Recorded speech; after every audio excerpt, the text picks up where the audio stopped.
How can you improve your brand visibility in AI-generated answers? There's a new kind of visibility that every expert needs, and it's no longer about ranking in Google. It's about being referenced, cited, and recommended by amazing tools like ChatGPT. Because this is so new, most companies are chasing gimmicks to get that result. So in this episode, I'll show you the real path to being found and recommended and actually trusted by these AI-generated answer engines. Your content will earn that spot without playing the games, and it will be evergreen and it will stay there. Let's dive right in.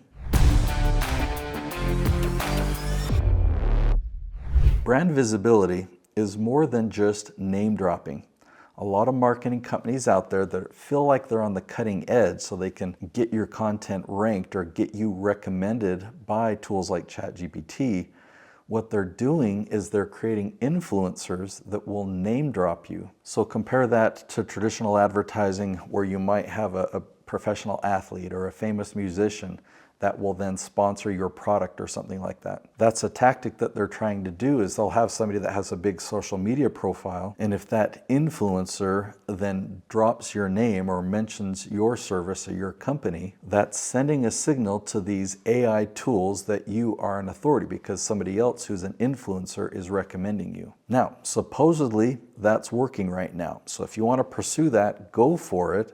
But it is going to be quite expensive, and I'm predicting it's not going to last very long. How do I know that? Well, there's a strategy that I've been following for about 12 years now, so well before AI came about, and this strategy has worked consistently for that entire time of getting your content ranked at the top of YouTube, and it's worked of getting your content ranked on Google. Now guess what? In the last couple years that we've had ChatGPT and similar tools, all these videos that we filmed following this strategy over the last 12 years, they're showing up on ChatGPT. So we haven't had to do any gimmicks, we haven't had to have any influencers name drop, but we're already getting recommended there. We're already generating leads from those tools. It's kind of revealing as to why this is. So we used to have search engine optimization, and that's when Google was a website search engine, but it's changed. It's not a website search engine anymore. Now it's a content search engine.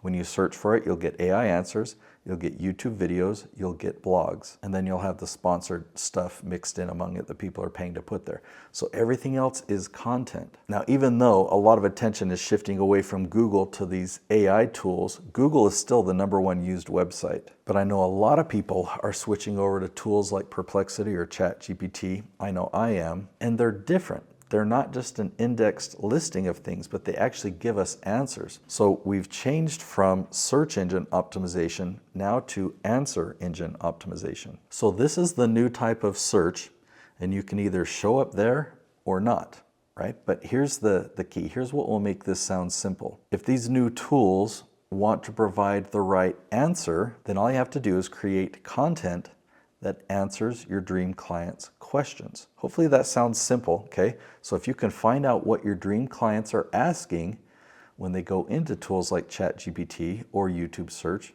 what are they asking? Then you simply make content that answers that question, put it in a place that's indexed, and you'll show up at the top of YouTube, Google, and ChatGPT. Something else that's funny to me that the experts are recommending to get your content ranked in these AI tools is they're talking about metadata. They're going back to what they used to do for website SEO and saying, yeah, make sure you put your keywords here, make sure you have it balanced with, say it this many times, you're putting in the related keywords. They're talking about file names again, or the name of an image file on your page, which in the case of a YouTube video would be the name of your thumbnail file. Those things used to work back in 2015 and prior. Okay, but they haven't worked since, and the internet has moved forward with these AI tools, not backwards, so don't go back to do the old stuff. Instead of trying to find a loophole to trick the algorithm or trick these AI tools, focus on the person who's using the tool. What are they asking? What are their questions? What are their challenges?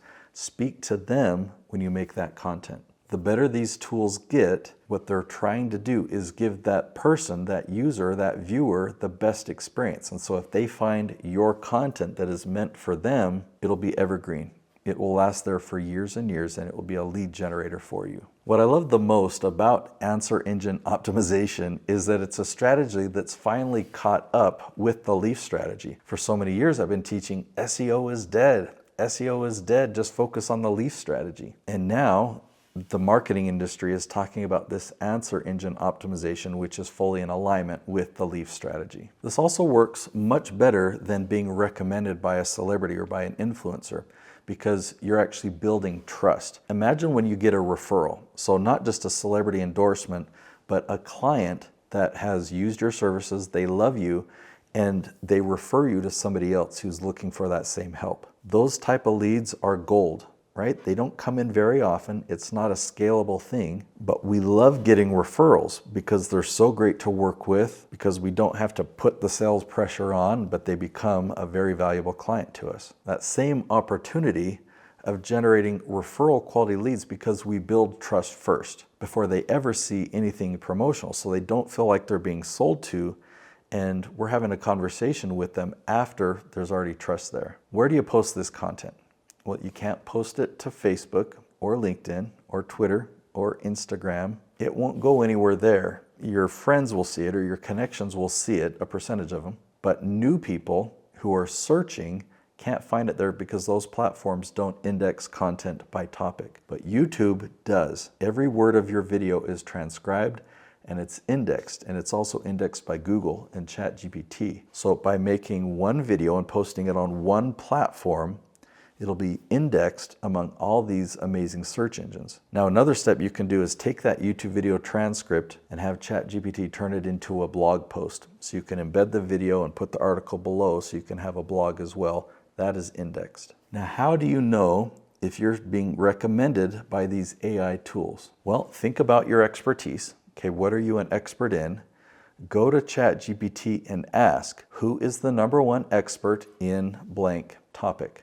Right? Ask it and see what it recommends. Have a conversation with it. Whether it mentions your name among the others that it lists, ask questions as to why this person was chosen versus yours. Or ask ChatGPT what you need to do to have your name appear higher. Now, the answer you're going to get is a little funny. It might mix in some of the things that I've said, but it will also mix in some of the things that I say not to do, because that's what's being taught, and so it's just going to regurgitate a lot of what's common. Now, there's a way that you can track this across hundreds and hundreds of different topics. So if you want to make sure that your content actually shows up in search in Google, YouTube, and ChatGPT, you'll need to watch this video right here. It's called "What is a Good Search Visibility Score?" You'll learn how to measure whether people are finding your content, and you'll learn how to improve that visibility. So definitely go watch that video next.